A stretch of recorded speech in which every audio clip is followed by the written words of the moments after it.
El reino de la divina voluntad ya está en medio de las criaturas. Escucha la espiritualidad dictada a Luisa Picarreta por el especialista, el doctor Salvador Tomasini.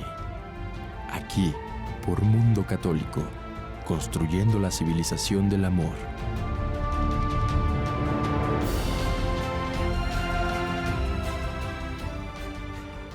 Gracias por estar con nosotros en un programa más del Reino de la Divina Voluntad. Me encuentro con el doctor Salvador Tomasini. Doctor, gracias por estar con nosotros. Sí, buenos días amigos.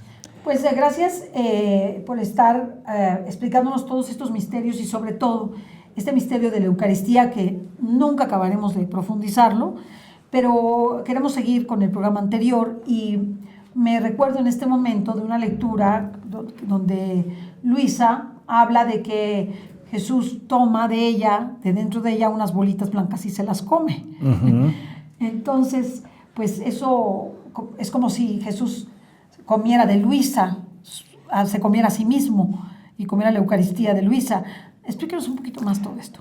Bueno, yo creo que el punto es entender lo que hemos ido hablando sobre la Eucaristía. O sea, no se trata nada más de poner lo que conocemos y a Jesús eucarístico, sí, sino hemos estado tratando de dar a entender cuál es la motivación de Jesús para quedarse en la Eucaristía y cuál es la verdadera finalidad de esta Eucaristía, ¿no? Sí. Esa lectura que tú dices, llega Jesús con Luisa y le dice, tengo hambre. Y entonces Luisa le dice, Señor, no tengo nada que darte. Entonces Jesús mete la mano dentro de ella y saca esas bolitas blancas, se las come. Y entonces Luisa queda muy así desconcertada, decir, oye, ¿y eso de dónde lo sacaste, no? Dice, estos son tus actos hechos en mi voluntad. Es lo que hemos estado tratando de ir entendiendo, que ahora el alma que llega a vivir en la divina voluntad, cada acto que hace, la divina voluntad corriendo en ese acto, llevando a cabo ese acto, la divina voluntad corre todo lo que ella es, por lo tanto es vida divina. Sí, doctor. Entonces, en ese acto es una vida divina que se multiplica, que es lo mismo más o menos que pasa cuando el sacerdote consagra en las hostias. Sí. Si hay una hostia, hay una vida divina. Si hay 10 hostias, hay 10 vidas divinas. Es algo similar. Vamos a seguir leyendo para entender y terminar este tema. Es interminable, pero dentro del alcance de lo que queremos poner, creo que con 2 o 3 lecturas quedará ya más claro. Y seguiremos leyendo, como hicimos el programa pasado. Hice una lectura del libro 12. Sí. Libro 12, la lectura 27, que es de noviembre 27 de 1917. Y dice así. Dice, además, las iglesias son pocas. Muchas serán destruidas, muchas no. ¿Sí? Muchas veces no encuentro sacerdotes que me consagren. Otras veces permiten que almas indignas me reciban y que almas dignas no me reciban. Otras veces las almas no pueden recibirme, así que mi amor se encuentra obstaculizado. El amor de Dios que ha querido llegar a nosotros, están hablando de ¿cómo diríamos? La frustración de Jesús de no poder llegar a todos y de que ni todos lo quieren y que a veces se encuentran impedimentos, ¿no? Sí. Y entonces le dice, por eso quiero hacer la santidad del vivir en mi querer, en mi voluntad. En ella no tendré necesidad de sacerdotes para consagrarme. Oh. Ni de iglesias, ni de tabernáculos, ni de hostias, sino que estas almas serán todo junto, sacerdotes, iglesias, tabernáculos y hostias. Ay, doctor, qué Mi amor estará más libre. Cada vez que quiera consagrarme lo podré hacer, a cada momento de día, de noche, en cualquier lugar donde esas almas se encuentren. Oh, cómo mi amor tendrá su desahogo completo. Interesante realmente lo que Interesante dice, ¿no? porque lo que está diciendo es que la persona se convierte en Eucaristía. Así es. O sea, la finalidad de todo lo que Jesús y todo lo que Dios ha hecho es elevar al hombre a su misma altura de Él, ¿no? Y por eso en algunos programas hemos hablado de la doctrina de la Iglesia Católica, el catecismo, donde el catecismo nos dice que la finalidad de Dios es compartirnos su naturaleza, su divinidad, su vida divina, su santidad, todo. Sí. Así que esto no es como para extrañarse. Si lo oye uno, sí, de repente como que Sí, te extrañas brinca. porque estás viendo la magnitud del plan de Dios. Así, y algo que no se nos ha dicho. Entonces, el reino eucarístico de Jesucristo, lo que nosotros solemos llamar así por las revelaciones privadas, significa que cada uno de nosotros va a ser hostia. Sería cuando Jesús pueda estar viviente dentro de cada criatura. Viviente, no habitando, sino viviente, o sea, quiere decir obrando, junto con la criatura. Sí, porque cuando tú recibes la Eucaristía, permanece en ti un poquito y se va. Pero como visita. Sí, es una visita. No estás haciendo actos junto con Él. Okay. O sea, tú haces actos para Él, pero no junto con Él. O sea, tus actos siguen quedando actos humanos y si Él actuara en ti, quedarían como actos divinos. ¿Sí? Sí. Entonces, el reino eucarístico equivale al reinado de Cristo en este mundo, al reino de la divina voluntad en este mundo, que hemos pedido durante 2000 años con el Padre Nuestro. Venga tu reino, hágase tu voluntad, como en el cielo, así en la tierra. Ese es el reino que hemos estado pidiendo y que Jesús nos dijo, y esto lo leímos en el programa anterior, que la finalidad de haberse quedado en la Eucaristía es llegar a nosotros para formar el reinado de su voluntad en nosotros. O sea, que es como una especie de como de vitamina o de es de el medio, ensayo. es el medio Ajá. para formar su reino. Es el medio en que Jesús llega y puedo ponerlo en mí, pero quisiera quedarse en mí. Y aparte es el medio para irme acostumbrando a tenerlo conmigo. No es sencillo entender que tenemos a todo un Dios con nosotros. Ah. Y eso es algo que prácticamente ya hemos perdido, ya no le tenemos la conciencia de lo que estamos recibiendo. Lo hemos rebajado al banquete. Y no al sacrificio. Y no al sacrificio. Lo hemos rebajado a ir a tomar algo y en cuanto terminamos de tomar ese algo, seguimos con nuestras actividades normales. Incluso en la misma misa no tenemos tiempo suficiente como para interiorizar lo que estamos viviendo en ese momento en compañía de Jesús. Sí. Y nos paramos a continuar la misa o nos paramos a platicar con fulano, a saludar a otra persona, o inclusive simplemente nos dedicamos a pedir o a cantar.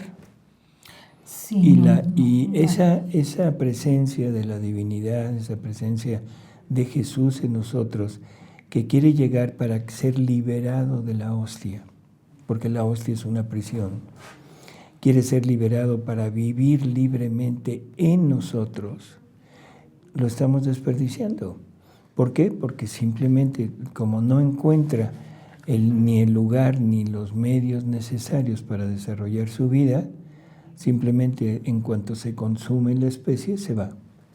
Doctrina de la Iglesia Católica también, la hostia, la presencia real de Jesús dura 10, 15 minutos, cuando mucho, y de ahí parte y nos deja la gracia, que la gracia son los efectos de la vida divina. Sí. ¿Sí? Bueno. Vamos a otra lectura, que es del libro 12, la lectura 52, que es de junio 20 de 1918.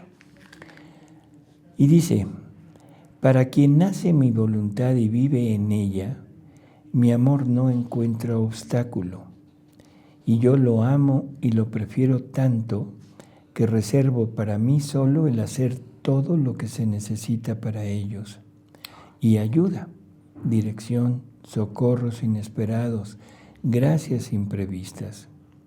Más bien soy celoso de que otros le hagan alguna cosa. Quiero hacerlo todo yo. Y llega a tanto mi celo de amor que si doy la potestad a los sacerdotes de consagrarme en las hostias sacramentales para hacerme dar a las almas, en cambio a estas almas, conforme van repitiendo sus actos en mi voluntad, conforme se resignan, conforme hacen salir el querer humano para hacer entrar al querer divino, yo mismo me reservo el privilegio de consagrar a estas almas. Yo no sé si se entiende esto. No, es ya como que entra la presencia santificante de Dios, de Jesús completita en la persona. Bueno, santificante, de acuerdo, nada más que la palabra es consagrar. O sea, la hace sacramento. Ajá. A la persona. ¿Y qué le pasa a la persona? Ya no es ella. ¿Qué es? Es la vida de Jesús en ella, o sea, la que está actuando. Es una unión. Cumplir el catecismo de la Iglesia Católica, donde dice que Jesús tiene el designio de unirse con nosotros y formar una sola cosa. Como luego le dice la Escritura. No unión. No es una unión, no es un habitar, no es un estar junto, no. Es una fusión, llegar a ser una sola cosa con el alma. O sea, que eso quiere decir, perdón. No. Pero llegar a ser una sola cosa con el alma, ¿qué más iba a decir? Con la criatura, porque no es nada más en el alma, también en el cuerpo. Wow. Wow. Porque uno piensa que nada más en el alma. Es también en el cuerpo. ¿Y en el entendimiento? En todo. Tu inteligencia quedará totalmente unida a la inteligencia divina. Tu voluntad, tu capacidad, tu poder, todo estará... Se me olvidó, perdón. No se preocupe, doctor. No se preocupe. Ahí está. Okay. O sea... ¿Tu voluntad? Ahí se quedó. O sea, tu voluntad quedará unida a la voluntad divina. La voluntad divina le comunicará su poder, todo lo que ella tiene. Tu amor, tu memoria quedará unida al amor divino. Es hacer una sola cosa. Ser todo en todos. ¿Qué es lo que dice San Pablo? Más o menos, así es. Dice, consagrarme en las hostias sacramentales para hacerme dar a las almas. En cambio, a estas almas, conforme van repitiendo sus actos en mi voluntad, conforme se resignan, conforme hacen salir el querer humano para hacer entrar al querer divino, yo mismo me reservo el privilegio de consagrar a estas almas. Y lo que hace el sacerdote sobre la hostia lo hago yo con ellas. ¿Qué hace el sacerdote? Cambia la naturaleza del pan en Cristo. Ajá, en su cuerpo, ¿no? Y la sangre en su sangre. Lo que hace el sacerdote sobre la hostia, lo hago yo con ellas. ¿No? O sea, las transubstancio. No lo dice así, pero es el equivalente. Así es. Y no una sola vez, sino cada vez que repite sus actos en mi voluntad, como imán potente me llama, y yo, cual hostia privilegiada, la consagro. Le voy repitiendo las palabras de la consagración, y esto lo hago con justicia, porque el alma, con hacer mi voluntad, se sacrifica de más que las que comulgan y no hacen mi voluntad. Aquellas se vacían de sí mismas para ponerme a mí, me dan pleno dominio y si es necesario están dispuestas a sufrir cualquier pena para hacer mi voluntad. Y yo no puedo esperar. Mi amor no resiste para darme en comunión a ellas hasta que el sacerdote quiera darles una hostia sacramental. Por eso hago todo por mí. Dice, cuántas veces me doy en comunión antes de que el sacerdote quiera darme él. Si esto no fuera así, mi amor quedaría como obstaculizado y atado en los sacramentos. No, No, siga, ¿no? ¿Ibas a decir algo? No, pero que acabe, perdón. Dice, no, yo soy libre. Los sacramentos los tengo en mi corazón. Yo soy el dueño y puedo ejercitarlos cuando quiera. Lo que le quiero preguntar aquí es, él está diciendo que a él lo limita, porque además de la hostia, lo limita el hecho de que el sacerdote sea el que tenga que darle Eucaristía. O sea, que tenga que consagrar y que tenga que darte la Eucaristía. Entonces tú como ser humano estarías también sujeto a recibir a Jesús solamente a través del sacramento. Uh-huh. Pero Jesús es el dueño de los sacramentos y puede ir más allá de los sacramentos. Ejercerlos. Y no quiere estar sujeto a la voluntad del hombre. Sí. O sea, la voluntad del hombre es, por un lado, la voluntad del sacerdote en hacerlo, en los momentos en que lo quiere hacer, o la voluntad de la criatura, que es en el momento que se dispone, que se prepara y que va a recibirlo. Sí. Entonces Jesús quisiera estar continuamente con nosotros y eso lo va a lograr a través de esto. Él dice que el alma que llega a vivir en la divina voluntad es la suplidora de las vidas sacramentales de Él. Aquí hay que entender que Dios, cuando hace un acto, en ese acto, el momento que lo hace, lo pone como en la palabra exacta, no sé cómo decirlo. O sea, que se multiplique por cuantas veces se repita. Sí, lo hace pleno, lo hace con... O sea, no tienen ya el final. Así es. Es un acto que se va a multiplicar tantas veces como se repita lo que él hizo. Uh-huh. Por eso es que en la Eucaristía el sacerdote tiene que decir exactamente lo que hizo Jesús, y eso es lo que hace que la consagración que hizo Jesús se repita ahora en la que está haciendo el sacerdote. ¿Sí? Sí. Entonces, no es una cosa que se esté haciendo en cada momento, sino una vez hecha y de ahí... Es que si Él es palabra plena, porque Él es la palabra, uh-huh. ¿Sí? Por eso cuando Él dice algo es, punto. Lo dijo, es. Entonces, cuanto se repita de la misma manera, cuanto que está Él ahí. Uh-huh. O sea, ya no tiene que volver cada vez, ¿no? A volverlo a hacer. Es palabra plena. Ya lo puso en marcha. Así es. ¿No? O sea, entonces lo mismo en la Eucaristía y lo mismo en el hecho cuando tú ya seas Eucaristía. Uh-huh. O sea, ya eres palabra plena también. Sí. Eres un ser, plenificado, hecho sacramento. Uh-huh. Una hostia viviente. Así es. Un Jesús viviente. Un Jesús viviente fundido contigo. No es un Jesús solo, sino ahora es un Jesús que tiene la fusión con la persona. Sí. Es un solo ser, pero un solo ser individual. Sí.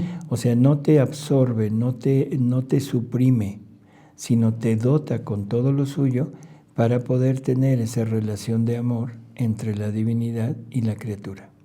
Pero ahora la criatura, dotada con todo lo que Dios tiene, esa criatura se vuelve capaz de recibir a todo Dios y de pagarle a Dios con el mismo amor.